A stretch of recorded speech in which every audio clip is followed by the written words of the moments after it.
మగాడు ఎంత కష్టపడ్డా ఇంట్లో ఆడది పొదుపు చేయకపోతే ఏమవుతుంది? నమస్కారం అందరికీ. ఒక మగాడు ఉదయం నుంచి రాత్రి వరకు చెమటోడ్చి సంపాదించిన డబ్బు ఇంట్లో పొదుపు లేకపోతే ఎంతకాలం నిలుస్తుంది? ఇది కేవలం డబ్బు గురించి కాదు, ఇది ఒక కుటుంబ భవిష్యత్తు గురించి. ఈరోజు వీడియోలో ఒక చిన్న కథ ద్వారా, నిజ జీవితంలో జరిగే కొన్ని సంఘటనల ద్వారా ఒక కుటుంబం ఎలా ఎదుగుతోందో, ఎలా కష్టాల్లో పడుతుందో తెలుసుకుందాం.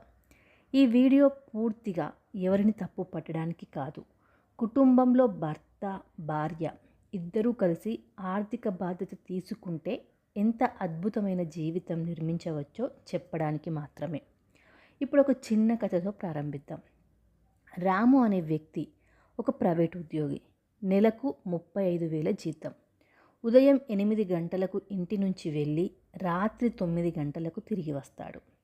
ఒక్కటే లక్ష్యం, నా కుటుంబం సంతోషంగా ఉండాలి. అందుకే తన కోరికలను కూడా వదిలేస్తాడు. కానీ ఇంట్లో పరిస్థితి వేరేలా ఉంటుంది. అవసరం లేకపోయినా షాపింగ్, ఆఫర్లు చూసి కొనడం, చిన్న చిన్న ఖర్చులు, అనవసరమైన ఆన్లైన్ ఆర్డర్స్.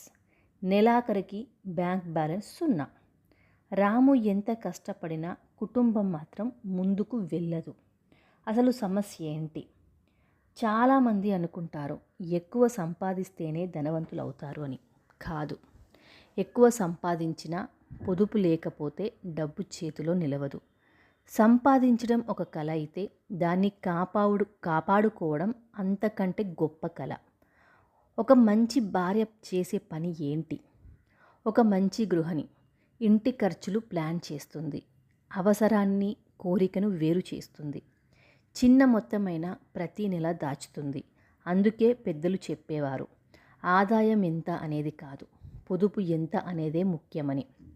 ఇక పొదుపు వల్ల వచ్చే లాభాలు ఏంటి? ఒక కుటుంబంలో పొదుపు ఉంటే ఎమర్జెన్సీలో అప్పులు అవసరం ఉండవు. అంటే ఎవరిని అప్పులు అడగాల్సిన అవసరం ఉండదు. పిల్లల చదువుకు ఇబ్బంది కూడా ఉండదు. ఆరోగ్య సమస్యలు వచ్చిన భయం ఉండదు. భవిష్యత్తుపై నమ్మకం పెరుగుతుంది మరియు కుటుంబంలో ప్రశాంతత కూడా ఉంటుంది. ఒక నిజం చెప్తానండి మీకు, ఇంటి సంపదను పెంచేది కేవలం భర్త సంపాదన కాదు, భార్య చేసే పొదుపు కూడా. ఒక్క రూపాయి దాచినా కూడా అది సంపాదించిన రూపాయితోనే సమానం. ఇంకొక చిన్న ఉదాహరణ చెప్తానండి. ఒక కుటుంబం నెలకు 50,000 సంపాదిస్తుంది, ఖర్చు 50,000. మరో కుటుంబం 35,000 సంపాదిస్తుంది, ఖర్చు 28,000. ప్రతి నెల 7,000 పొదుపు చేస్తున్నారు ఇంకో కుటుంబం. 5 సంవత్సరాల తర్వాత ఎవరి పరిస్థితి బాగుంటుంది? సంపాదన ఎక్కువ ఉన్నవారిదా లేక పొదుపు చేసిన వారిదా? జవాబు మీకే తెలుసు. తెలిస్తే కామెంట్లో కామెంట్ చేయండి. ఇక భార్యాభర్తల మధ్య అవగాహన అనేది ఎలా ఉండాలి? కుటుంబం అనేది పోటీ కాదు. భర్త డబ్బు సంపాదిస్తే భార్య దాన్ని జాగ్రత్తగా నిర్వహించాలి. భార్య కష్టాన్ని కూడా భర్త గౌరవించాలి. ఇద్దరూ ఒకరికొకరు తోడుగా ఉంటే చిన్న ఆదాయంతో కూడా గొప్ప జీవితాన్ని నిర్మించవచ్చు. ఇక మన పెద్దలు చెప్పిన ఒక మాట మీకు చెప్తానండి. చుక్క చుక్కగా చేరితేనే సముద్రం, అలాగే రూపాయి రూపాయిగా దాచితేనే సంపద పెరుగుతుంది. మగాడు ఎంత కష్టపడ్డా కూడా ఇంట్లో పొదుపు లేకపోతే ఆ కష్టం ఫలితం పూర్తిగా కనిపించదు. అలాగే భార్య ఎంత పొదుపు చేసినా భర్త బాధ్యత లేకపోతే కుటుంబం ముందుకు వెళ్ళదు. కాబట్టి కుటుంబం విజయం అనేది ఇద్దరి చేతుల్లో ఉంటుంది.